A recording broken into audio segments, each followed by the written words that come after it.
Página 312 Marco 23. Uma graça extraordinária título nível 2. Olhando em retrospecto, pode ter sido uma loucura. Pensar que eu poderia manter minha vida de estudante universitária sul-coreana separada de minha identidade. Como desertora norte-coreana num programa de televisão. Como usei um pseudônimo e muita maquiagem quando gravei agora a caminho de conhecer você. De algum modo pensei que ninguém me reconheceria. Mas depois a maioria de meus professores e amigos em Dongguk imaginou que fosse eu no programa, e alguns deles ficaram chocados. Desapontados por eu não ter contado quem eu realmente era. Claro que eu ainda não tinha certeza de quem eu era ou quem queria ser. Às vezes eu era reconhecida na rua, o que em geral me aterrorizava, até perceber que o estranho era um fã e não um agente norte-coreano ou alguém que fuçava meu passado. Pouco tempo depois, o estresse de ser uma estudante em período integral, trabalhar no programa de TV e aprender por conta própria na internet começou a me desgastar. Eu estava tão ocupada que raramente dormia e com frequência esquecia de comer. O departamento de Justiça Criminal em Dongguk exigia treinamento físico e militar, assim como trabalhos acadêmicos no curso. Página 313 Marco quando o semestre começou, eu precisava correr quase todo dia de semana e me exercitar o tempo todo. Meu peso caiu para menos de 40 quilos, e com frequência eu tinha tonturas. Não conseguia aguentar fisicamente e precisei parar com esse treinamento. Continuei perdendo peso, e durante os exames finais desmaiei e fui parar na emergência. Os médicos me disseram que eu estava sofrendo de estresse e subnutrição. Eu estava literalmente encaminhando a mim mesma para a morte. Por precisar desistir de meu treinamento físico, minhas. Pausar gravação, passo. Asterisco, um recado rápido. Em branco.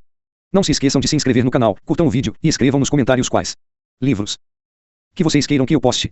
Pode ser de qualquer gênero ou livro. Em branco. Para poder. Documento. Fisicamente e precisei parar com esse treinamento. Continuei perdendo peso, e durante os exames finais desmaiei e fui parar na emergência. Os médicos me disseram que eu estava sofrendo de estresse e subnutrição. Eu estava literalmente encaminhando a mim mesma para a morte. Por precisar desistir de meu treinamento físico, minhas opções de ser uma executora da lei provavelmente ficaram limitadas. Mas pensei que poderia continuar estudar a lei. Quanto mais estudava sobre a justiça, mais isso me atraía. Contudo, estava claro que qualquer que fosse a área de estudo que eu escolhesse, teria de aprender inglês, e não estava melhorando nisso com rapidez suficiente. Assim, durante as férias de julho, agosto, eu me inscrevi num programa de verão numa academia de língua inglesa na ilha tropical de Cebu, nas Filipinas. Tinha economizado o dinheiro de minhas apresentações no programa, e essa viagem foi a primeira coisa na vida que fiz apenas por mim. No começo, estava relutante, mas alguns de meus amigos me convenceram a ir. Fiquei muito excitada de conhecer mais o mundo e, ao mesmo tempo, aprender. A academia mais o mundo e, ao mesmo tempo, aprender. Mas como a academia estava cheia de sul-coreanos, acabei não praticando muito o inglês. Fiz muitos novos amigos que pensavam que eu também era sul-coreana. Comi muitas mangas, e me sentava nas águas rasas, olhando para os peixinhos coloridos que passavam entre meus dedos. Do página 314 Marco pé. Eu ainda não sabia nadar, mas às vezes meus amigos me levavam nas costas para águas mais profundas, como minha irmã costumava fazer no rio Yaku. Eu começava a me perguntar se algum dia voltaria a vê-la. Asterisco, asterisco, asterisco. Minhas notas do primeiro semestre na faculdade foram postadas online entre os cerca de 90 estudantes. Em minha especialização, eu estava em 33º lugar. Isso surpreendeu a todos, inclusive a mim, porque a Justiça Criminal era o departamento mais exigente em toda a universidade. Meu desempenho continuou a melhorar no ano seguinte, e no final do primeiro semestre de 2013 eu era a 14ª da turma. Isso não provava somente aos administradores da escola que uma desertora da Coreia do Norte podia competir com sul-coreanos. Eu estava provando isso a mim mesma. Finalmente, estava vivendo uma vida que não tinha limites. No verão de 2013, resolvi me dar um tempo de folga. Na faculdade e nos programas da TV, minha mãe e eu tínhamos nos resignado com o fato de que eu me poderia ficar desaparecida por muito tempo, embora tivéssemos a esperança de que estivesse viva, em algum lugar. Minha mãe tinha começado a sair com um homem muito gentil, empreiteiro por conta própria, e seu ex-namorado violento finalmente saíra de nossas vidas. Agora que sua vida era mais feliz e mais estável, senti que estava livre para sair de casa por alguns meses. Página 315 Marco eu tinha lido as biografias de heróis dos direitos civis dos Estados Unidos, como Martin Luther King Jr. e Rosa Parks, e outros que tinham sacrificado sua segurança, até suas vidas, para que outros pudessem ser livres. Fiquei atraída por suas histórias e pela noção de que viver uma vida cheia de significado exigia que abraçasse algo mais do que você mesma. Minha mãe já sabia disso. Ela sempre me disse que, para ser feliz, é preciso dar aos outros, não importa o quão pobre você seja. E ela pensava que, se tivesse algo para dar, isso significaria que toda a sua vida tinha algum valor. Dos sacrifícios que eu fiz por minha família, minha vida até então tinha sido muito egoísta. Agora, em vez de focar apenas em minhas próprias necessidades, trabalhando cada hora do dia para melhorar a mim mesma, talvez eu pudesse me tornar alguém útil para os outros. Enquanto eu frequentava a Escola do Sonho Celestial em Seul, uma equipe dos jovens com uma missão. Grupo de jovens cristãos de Tyler, cidade no estado norte-americano do Texas, veio pregar para nós. Eles Me contaram de uma missão voluntária com 5 meses de duração de ajuda aos pobres, incluindo 12 semanas de estudo da Bíblia no Texas. Fazer esse trabalho parecia ser um modo de retribuir um pouco da grande dívida que eu tinha com os missionários que haviam sacrificado tanta coisa para me ajudar a fugir para a Mongólia. E era um modo de visitar os Estados Unidos e conhecer um pouco o mundo sem ter muito dinheiro ou saber bem o inglês. Eu ainda não era uma cristã devota, mas fiquei entusiasmada com o desafio de trabalhar com esse grupo jovem e dedicado. Página 316. Eu estava um pouco enjoada quando as rodas tocaram a pista do Aeroporto Internacional George Bush em Houston, mas dessa vez não era por enjoo de movimento. De repente eu estava em território inimigo. Quando saímos do avião, minha cabeça estava cheia de imagens de soldados yankees de nariz grande enfiando baionetas em mães norte-coreanas indefesas. A propaganda da minha juventude ainda impregnava meu cérebro, e os sentimentos que eu fora treinada a alimentar ainda conseguiam espocar sem aviso prévio o que eu estava fazendo ao visitar esse povo malvado. Mas assim que olhei em volta para o aeroporto, todo o meu temor se dissolveu. Havia pais segurando as mãos dos filhos, pessoas comendo batata frita, grupos adolescentes vestindo camisetas de Times. A única diferença entre nós era que falávamos línguas diferentes. Fiquei pasma de ver quão rápido uma mentira pode perder sua força diante da verdade. Em minutos, algo em que eu acreditara durante muitos anos simplesmente desapareceu. Troquei de avião e voei para Tyler, uma cidadezinha a 160 quilômetros a sudeste de Dallas. O aeroporto inteiro parecia ter o tamanho de uma sala de espera em Incheon, e pensei comigo mesma, isto são os Estados Unidos. Eu pensava que era muito maior. Um missionário sul-coreano me pegou e me levou de carro ao longo de muitos quilômetros de terras agrícolas. Depois passamos pelos portões do campus dos jovens, com uma missão que tinha sido uma fazenda de criação de gado, e continuamos a avançar. Eu estava começando a me dar conta de como os Estados Unidos eram grandes, afinal. Parecerão ainda maiores uma hora. Na página 317 tarde, ou algo assim, quando me juntei a um grupo de estudantes para ir a um Walmart próximo dali para comprar alguma coisa para comer. Achei que era a loja mais elegante que já tinha visto, e não conseguia acreditar que fosse tão grande. E todos os produtos eram gigantescos. Também agarrei um imenso tubo azul de aveia com um vovô simpático e idoso na caixa. Precisava experimentar um macarrão laranja claro com queijo, que nunca tinha visto antes e que podia ser feito num micro-ondas, e isso era muito excitante. Comprei um saco de chips de tortilha quase do meu tamanho. E comprei algumas roupas de trabalho e um par de Adidas, que nunca imaginara possuir recursos para ter um dia. Até agora, os Estados Unidos eram muito impressionantes. De volta ao rancho, dezenas de estudantes da Bíblia de diversos estados e lugares do mundo, como a Tailândia e países da América do Sul, tinham se reunido ali para diferentes programas, inclusive meu programa de treinamento de discipulado, onde deveríamos aprender sobre Deus, aprender sobre o mundo, aprender sobre nós mesmos. Passei muito tempo com outro desertor norte-coreano e vários missionários sul-coreanos. Então, eu tinha muitas pessoas com quem falar, infelizmente.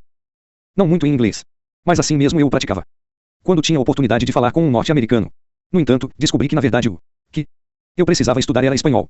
Depois do treinamento inicial, uns 20 de nós iríamos para uma missão de cerca de 2 meses na Costa Rica. Página 318. Pousamos na capital, São José, e depois fomos de ônibus para o litoral, para a cidade pesqueira de Golfita. Era uma missão misericordiosa, de difundir o evangelho e prestar ajuda física aos necessitados. Nós ajudávamos prostitutas e viciados em drogas, fazíamos coleta de lixo e limpávamos abrigos, enfim, praticávamos boas ações. Em geral, foi na época chuvosa do fim do verão, e noites eram quase tão quentes quanto os dias. Alguns de nós dormíamos na varanda da casa do pastor, que também servia de igreja aos domingos. Deitávamos em cima de sacos de dormir, que normalmente ficavam ensopados, e embora tivéssemos mosquiteiros, nunca levei tantas picadas de inseto em minha vida. Minhas pernas ficaram inchadas e infeccionadas, e eu me senti tão miserável que pensei em desistir e ir para casa. Mas então aconteceu algo notável. Apesar de minha angústia, parei de rezar para mim mesma. Pela primeira vez na vida, me vi rezando pelos outros. E então me dei conta do porquê de estar ali. Esse sentimento já estava crescendo em mim havia algum tempo. Eu tinha lido um poderoso livro chamado Don't Beat Someone, Even If Flowers Não Bata em Ninguém, mesmo com flores, escrito por uma famosa atriz e humanitária sul-coreana chamada Kim Ija, que se tornou a embaixadora da instituição Beneficent World Vision International depois de ter sido levada em uma excursão a campos de fome na Etiópia na década de 1990. Seu comovente relato da miséria na África, na Índia e em outros lugares tinha aberto meus olhos. Ensinou-me o significado da compaixão. Até ler seu livro, eu pensava que os norte-coreanos eram os únicos que sofriam no mundo. E mesmo que página 319 muitos desertores falassem abertamente sobre a fome, a brutalidade, só um punhado de mulheres admitiam em público terem sido violentadas ou traficadas. Certamente, não contavam que isso tinha acontecido quando eram crianças. Era algo muito vergonhoso para ser debatido. Assim, eu pensava que era a única a ter passado por essas coisas horríveis. Mas agora eu lia que isso tinha acontecido a outras garotas e mulheres por todo o mundo. Eu não estava só. Isso me fez perceber que eu estivera muito absorvida em minha própria dor. Mas ainda não sabia como clamar contra o sofrimento de um estranho. Até onde sabia, isso era impossível, porque nenhum estranho jamais tinha clamado por mim. Tinha escolhido os jovens com uma missão porque sabia que eles atendiam a algumas das comunidades Mais pobres e esquecidas, mas acabei compreendendo. Que eu não estava lá por outras pessoas, estava lá por mim e esses homens e mulheres sem lar na Costa Rica. Podem ter pensado que eu estava servindo a Rosely, catando lixo por eles, mas na verdade estava fazendo isso por mim. Ajudando os outros, aprendi que sempre tivera compaixão dentro de mim, embora não soubesse e não conseguisse expressá-la. Aprendi que se eu podia sentir pelos outros, poderia também começar a ter compaixão por mim mesma. Estava começando a sarar. Quando terminou nosso tempo na Costa Rica, voamos de volta para os Estados Unidos para continuar nossa missão entre o sem-teto em Atlanta, Geórgia. Página 320 marca o abrigo para o sem-teto onde servíamos parecia um palácio para mim. As pessoas sem lar dispunham de camas e laptops, além de uma geladeira para manter água mineral gelada. Eram livres para entrar e sair. Mas não eram felizes e não tinham esperança. Pensavam que não tinham nada a oferecer. Achei isso espantoso. Nosso grupo servia cachorros quentes e limpava os quartos. Quando terminávamos, pediam que eu conversasse com um sem-teto que fora designado como meu parceiro. Meu inglês ainda era muito rudimentar e assim contei minha história por meio de gestos e de palavras simples. Ele entendeu que eu era de um lugar chamado Coreia do Norte e que tinha feito uma espécie de fuga muito doida. Representei uma pessoa com fome e assustada sendo caçada pela polícia.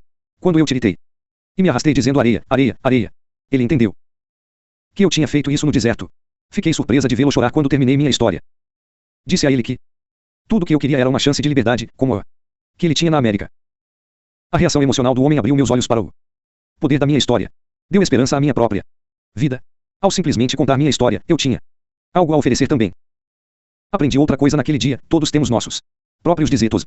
Podem não ser iguais ao meu deserto, mas sempre teremos de atravessá-los para encontrar um propósito na vida e para sermos livres. Quando nosso programa terminou, em novembro, uma amiga da missão convidou a mim e a um garoto da página 321 marco Coreia do Norte para passar o dia de ação de graças com sua família, na Virgínia. Esther Choi tinha ascendência coreana, seus pais tinham emigrado da Coreia do Sul havia mais ou menos 30 anos. Senti-me muito honrada de estar com sua família e senti uma conexão instantânea com eles. Por viverem tão longe, os descendentes de coreanos se agarravam com amor à sua antiga cultura, pareciam mais com norte-coreanos do que com sul-coreanos que eu conhecia. Notei que eles até usavam um vocabulário antigo que me era muito familiar. Era meu primeiro dia de ação de graças nos Estados Unidos, e adorei a ideia de um feriado para expressar gratidão. A mãe de Esther estava planejando preparar e servir um grande peru, juntamente com muitos pratos coreanos, inclusive kimchi. Fiquei animada, pois já fazia muito tempo que eu não comia kimchi, meu prato favorito. Poucos dias antes do feriado, quando eu estava indo de carro com Esther e sua mãe para colher um repolho especial numa horta pertencente a um de seus parentes, meu celular tocou. Era minha mãe na Coreia do Sul, estava quase histérica. Sua irmã. Eu encontrei sua irmã. Meu coração deu um salto em meu peito. Depois, respirei fundo. Tínhamos sido enganadas antes por pessoas na China que alegavam tê-la encontrado apenas para receber a recompensa em dinheiro, e de novo, perdíamos nossas esperanças quando se revelava um embuste. O que você quer dizer com isso de tê-la encontrado? Página 322 marco ela está aqui, na Coreia do Sul. No Centro Nacional de Inteligência. Eles ligaram para mim. Gritei tão alto que Esther e sua mãe pensaram que tinha algum tipo de emergência. Minha mãe e eu chorávamos e falávamos ao mesmo tempo, nenhuma de nós acreditando que fosse real, mas esperando que fosse. Minha mãe disse que ia receber permissão especial para visitar no dia seguinte no centro, o mesmo lugar em que tínhamos sido mantidas logo que chegamos. Ela levaria seu telefone para que eu me falasse comigo. Eu não via ou falava com minha irmã havia quase 7 anos. Subitamente, eu tinha de voltar para a Coreia do Sul o mais rápido possível. Voltamos para casa, para que eu pudesse trocar minha passagem. Tinha planejado FIC. Mais alguns meses, visitando diferentes lugares nos Estados Unidos. Agora nada era mais importante do que ir para casa. Naquela noite, não consegui dormir. Os pensamentos passavam por minha cabeça como o turbilhão de um rio que rompe uma represa. Todos os muros que eu tinha construído para me proteger da dor da perda de minha irmã tinham se estilhaçado, e agora eu teria de sentir tudo, absolutamente tudo, bom ou mal. Tudo, podia fazer tudo, absolutamente tudo, bom ou mal. Tudo que eu podia fazer era me agarrar com todas as forças à vida. No dia seguinte, não consegui comer nada, e fiquei caminhando pela casa por horas até que o telefone tocou. E ouvi a voz de minha irmã. Senti um grande alívio, mas também tive de me esforçar para achar o que dizer. Vou ver você logo, logo, eu disse, depois de si passar um embaraçoso minuto. Página 323 marco sim, até logo, ela disse numa voz pequenina, sussurrada. Reconheci algo naquela voz que me partiu o coração. Era a voz de meu pai depois que foi libertado do campo de prisioneiros, em licença médica. Era o som de alguém cativo, uma voz hesitante, pertencente a alguém que tinha medo de dizer a coisa errada, com medo de ser punido. Era o som de minha própria voz, ecoando ao longo dos anos, me lembrando o quão longe ainda teríamos de ir. Passei quase 3 dias em aviões e em salas de espera em aeroportos para chegar em casa. Normalmente os desertores são mantidos em isolamento até que seu interrogatório termine, mas o gentil agente do Serviço Nacional de Inteligência tinha aberto uma exceção para eu visitar e identificá-la. Levaram-me até a sala de visitação e lá estava ela, minha irmã, que eu pensava que nunca mais veria, o mesmo rosto em forma De coração e as mãos pequeninas, viva. De coração e as mãos pequeninas, viva. Mais uma vez.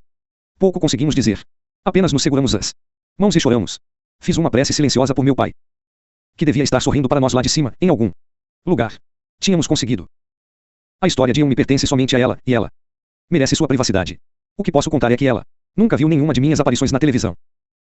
Enquanto estava na China, não fazia ideia de que tínhamos fugido da Coreia do Norte ou de que tínhamos estado à sua procura durante todo esse tempo. Foi de página 324 marco enlouquecer constatarmos o quão fisicamente próximo uma da outra tínhamos estado às vezes. Como suspeitamos, eu e sua amiga tinham se escondido em uma das casas dos traficantes nos arredores. Enquanto minha mãe e eu procurávamos por ela. E empreendíamos nossa própria fuga. Nenhuma de nós sabia que havia apenas uma parede fina entre N. Naquele dia terrível.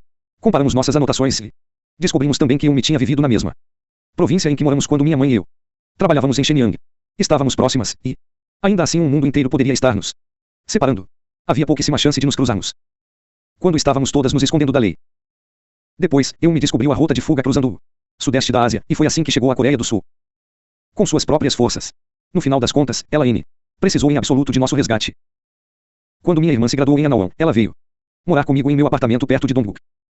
Arranjou um emprego de meio período e começou a estudar para seu diploma de equivalência geral, assim como eu fizera. Como eu sempre fui uma estudante melhor do que eu, previ que ela aprenderia tudo mais rápido, como aconteceu. Ela obteve seu GED para o ensino fundamental em cerca de 3 meses, e para o ensino médio em mais 7 meses.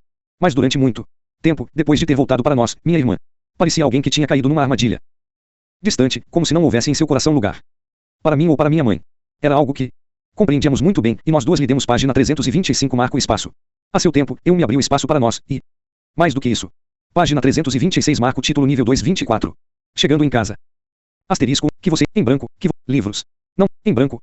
Não se esqueçam de se inscrever no canal, curtam o vídeo, e escrevam nos comentários quais livros que vocês queiram que eu poste. Pode ser de qualquer gênero ou livro.